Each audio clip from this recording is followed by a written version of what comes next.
उल्लासनगर मध्यवर्ती पुलिस ने 2 संदिग्ध चोरों को गिरफ्तार किया है। इन चोरों के पास से पुलिस ने 10 मोटरसाइकिल बरामद की है। जनवरी माह से मध्यवर्ती पुलिस स्टेशन की हद में 3 मोटरसाइकिल चोरी हुई थी। इसकी जांच में मध्यवर्ती पुलिस थाने के एपीआई खतीब और उनके पता के कैलाश सांबे इन्हें खबर मिली।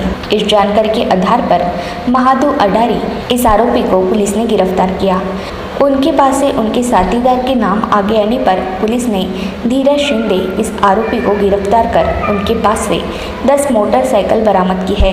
आगे की जांच में पुलिस जुट गई है। ऐसी जानकारी डेली न्यूज के उपसंपादक सरफराज खान इन्होंने दी है। स्टेशनच्या हद्दीमध्ये जानेवारी 2020ला एक मोटार वाहन चोरीचा गुन्हा दाखल होता। त्या गुन्ह्याच्या तपासामध्ये सेंट्रल पोलीस स्टेशनचे एपीआय खतीब यांना माहिती मिळाली। त्या गुप्त माहितीवरून त्यांनी आरोपी महादू अडारी यास अटक केलेला आहे। या आरोपीनं कबुली दिली ती वाहन चोरल्याची।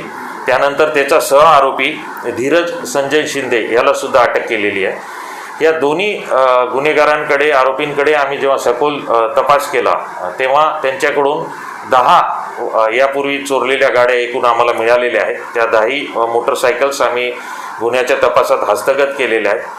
त्यांचा सह आरोपी आम्हाला एक पाहिजे आहे। हे तिघं मिळून या वाहन चोऱ्या करायचे आणि आर्थिक फायद्यासाठी विक्री करायचे। तिसरा आरोपी मिळाल्यानंतर आम्हाला आणखी काही गाड्या मिळण्याची अपेक्षा आहे। या दोन्ही आरोपी जे सध्या अटक आहेत त्यांना 14 तारखेपर्यंत पोलीस कस्टडी रिमांड देण्यात आलेला आहे आणि त्यांच्याकडे एपीआय खतीब आणि त्यांची टीम सखोल तपास करत आहे।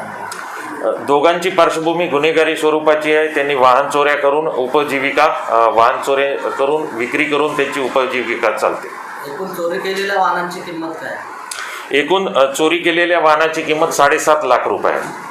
सर, या गाड्या कुठं चोरी करायच्या? हा गाड्या उल्हासनगर शहर आणि आजूबाजूच्या परिसरातून त्यांनी चोरी केलेल्या आहेत। विविध पोलीस स्टेशनच्या हद्दीतून त्या चोरी केलेल्या आहेत। सर, यांची विक्री कुठे केली? यांची विक्री पुण्यामध्ये जुन्नरला केलेली आहे। विविध ठिकाणी विक्री केलेली आहे। अधिक माहिती अजून तपासात उघडकीस येईलच आपल्या।